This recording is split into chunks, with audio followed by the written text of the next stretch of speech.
Congratulations. I am not kidding. I came in one day and said to everybody, I didn't, before I even knew you were on, I said, you've got to see this show. It's amazing. Oh, thanks, man. Were you aware when you were putting it together of just how crazy this thing is? It's pretty wild. Yeah, no, I mean, I read the first 2 scripts. Right. You know, and that's your mistake. Never do that as an actor. Yeah. Well, if you go off the name alone, it doesn't reveal much. You know? I know. I thought it was about dancing or something. You know, really, you can't tell. Right. But it was so compelling and so unusual and unique, and yeah, I was hooked immediately. The name Peaky Blinders is the name of the gang, right? And they were a real gang in Birmingham. Is that right? That's right. Yeah. And I mean, the name.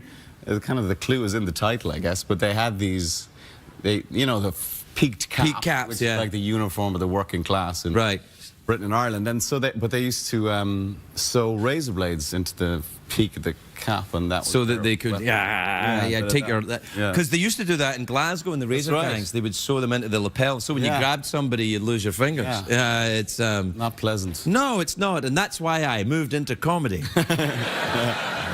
But what's interesting to me is you're Irish, clearly, and you play someone from Birmingham who's interacting with a lot of Irish people. Yes. Do you ever sit with an actor and think, that's not very good, that accent you're doing? Well, the thing about this was that everybody was doing different accents. Right. Like, I was doing Birmingham. The Irish characters were like, you know, the Annabelle Wallace who plays Irish, she's raised in Portugal. Sam Neill, he's a Kiwi, he's playing Belfast. Sam Neill's accent is great in this, isn't it? Yeah, he sounds a bit like Ian Paisley. Is that what he did? Is that the accent he was looking at? I think he was going for a bit of that. And Winston Churchill is a character, not a sympathetic character in the show. Not really, no.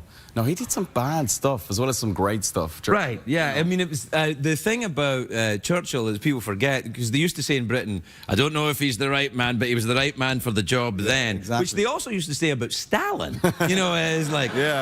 It's like to stop Hitler, you needed a kind of neutron bomb like that. But it was... it's an astonishing... Because my grandfather hated Winston Churchill. Right. And you never got that because he put machine guns out in George Square in Glasgow when they thought there was going to be a revolution before the First World War, and then during and after. Yeah, he wasn't a very popular man in Ireland back then. Oh no, I suppose not. But I think in like my character, what my character sees in him in the show is that he did go to the trenches, and he did. He was. That's true. You know, he was the real deal. Yeah. So you got to hand that to him. But yeah, it's fascinating to have somebody like that as a main or a featured character in a show like that. You know, a major historical figure. Now, the character that you play was he a real guy? Did he really exist? There was a Shelby family. In fact, the writer Steve Knight is from Birmingham, so and he, you know, all these stories were passed down to him through his parents. I think his mother was like a runner for an illegal bookmaking gang. Good Lord. So he had them as a child, and these memories, and he wanted to tell this story. And so this family did exist, and he always used to remember them as being incredibly dapper, despite not having much money, and you know, and very fierce.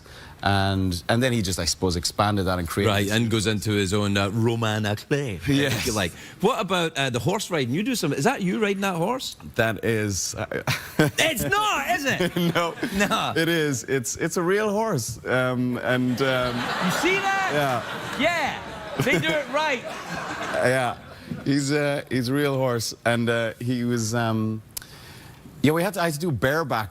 I saw it in the very first scene of the first episode when you ride it, because my wife is big on horses. Oh, right, and she's watching and she's going, oh, he's good. He can actually do it. And I was like, oh, so we get to watch it then? Well, it's that classic actor thing of, you know, do you fence? Do you ride horses? Do you drive a car? Yes, of course I do.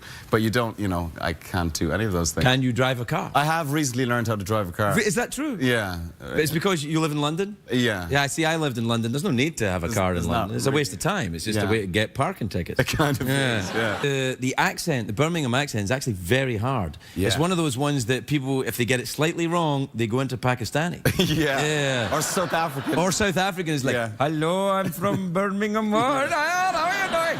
Yeah, it's a tricky one. It's a tricky one. It is. And it's to sort of make it sound cool as well. Or not cool, but, you know, if you're a gangster, it's important to have some element of... Yes, not that we're for a moment suggesting that a life of crime is cool. No. No. No. Although we don't make movies about people who just live normal, happy lives. This is it. Do you ever read a script and go, nah, this guy's too much of a bastard, I can't do it? Yes, yeah. I mean, I think, and it's great fun playing like a down-the-line bad guy, but what's much more interesting is someone that's like a mixture of moral ambiguity. Oh, there you go. Yeah, and it seems to be that like that seems to be the way telly is moving. It's all about like the sort of the anti-hero and. So, do you have a pet? I have a cat. Yes. Oh, really? A cat? Yeah, you said? Yes, I do. Got a cat? He's a ginger cat. You have no idea what kind of cat he is, do you? So you have a cat, and you live in London, and you have children? I do. How many? I have 2 boys. Well, that's enough. Yeah, it is. I have 2 boys, too. Do you? How old? 13 and 3. Oh, wow. Yeah, Scottish people ejaculate once every 10 years. It's like, you know these big orchids in the jungle that once every 10 years just like that? And whoever's around gets pregnant. And that's... I thought it was the same with the Irish. It can be, I think. Yeah, I got lucky, I guess. Yeah.